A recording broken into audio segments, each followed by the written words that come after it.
Hey everyone, Boardgame Brody here with Meeple Mountain. I have a new copy of Fossilis, a set collection game of finding dino bones at a dig site from kids' table board games.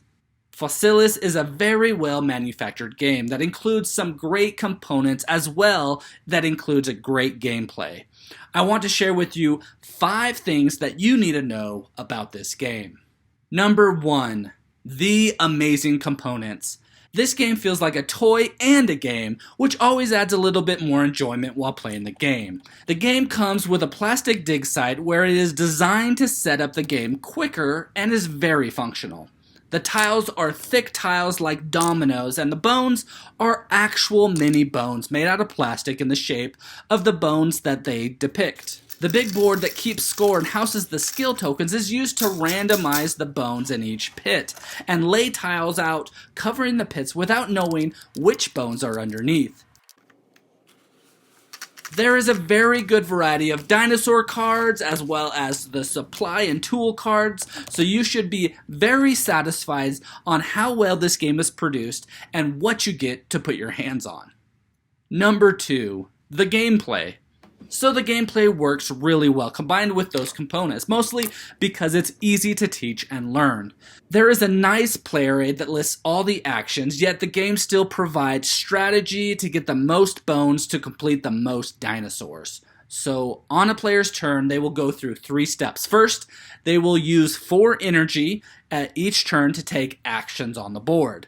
Actions consist of gaining platter from the top of the event card, moving 1 or 2 spaces orthogonally or kitty corner, climbing back on the dig site if you get knocked off, placing a sand tile back on the site if needed for various things, digging through sand, clay, and stone, which all cost different amount of energy. And to do this, to dig, you need to be adjacent to the tile that you want to dig, and then you will slide it by 1, possibly pushing other tiles of the same type or lower with it.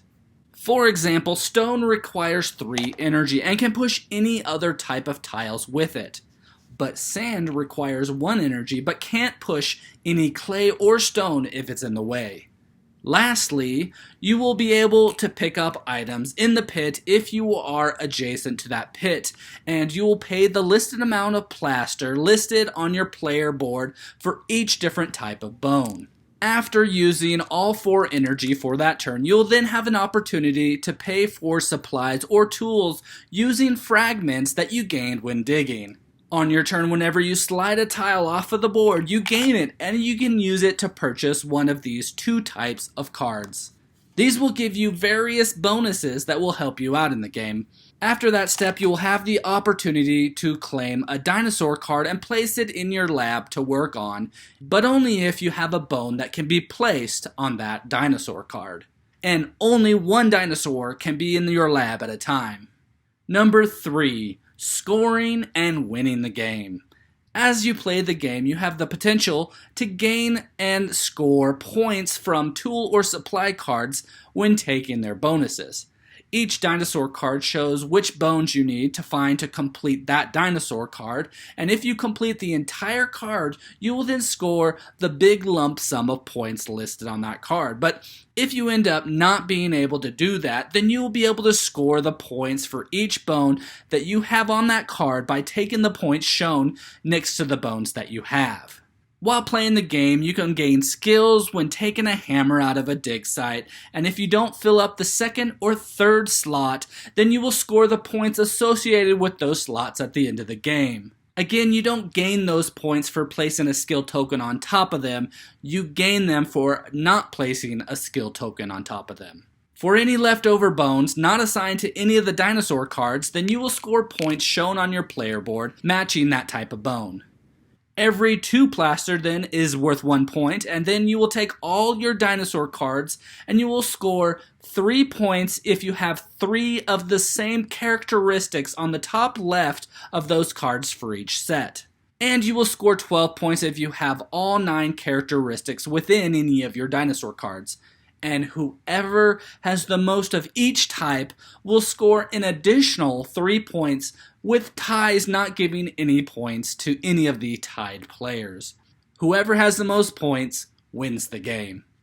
Number 4, the strategy in the game. The entire strategy in this game is all about the dinosaur cards. If you're looking for a game with multiple strategies to win, then this is not it.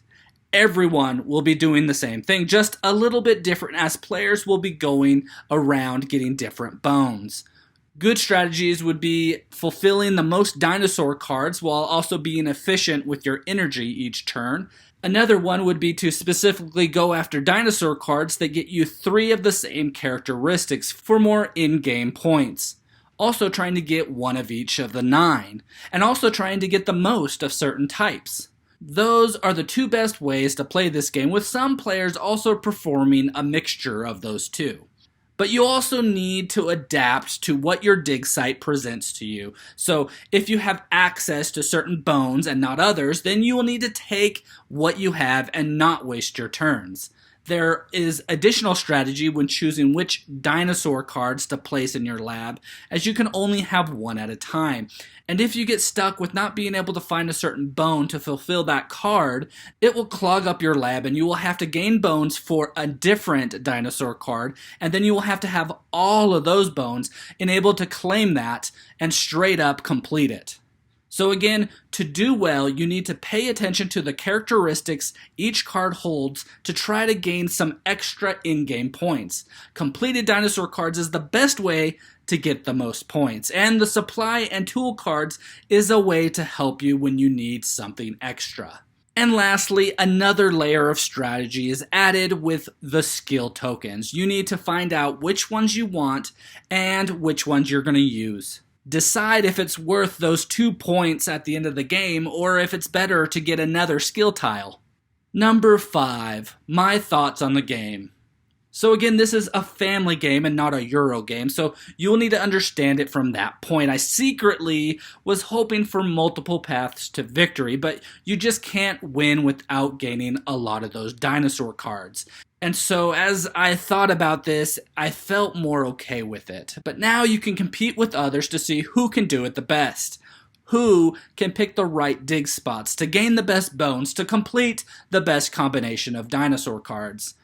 Without even playing the game, you will get super excited about how it looks and feels as you check out the amazing components, and then the gameplay is straightforward and you will duel it out with others, figuring out how to manage your energy each round, choose the right tools and supplies, and discover the best dinosaurs to win the game.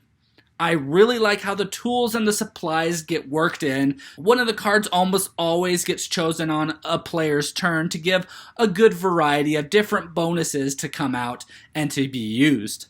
The variety of dinosaur cards is also amazing as well. And of course, the best thing about this game is being able to play it with your kids, which Kids Table Board Games also does a great job at.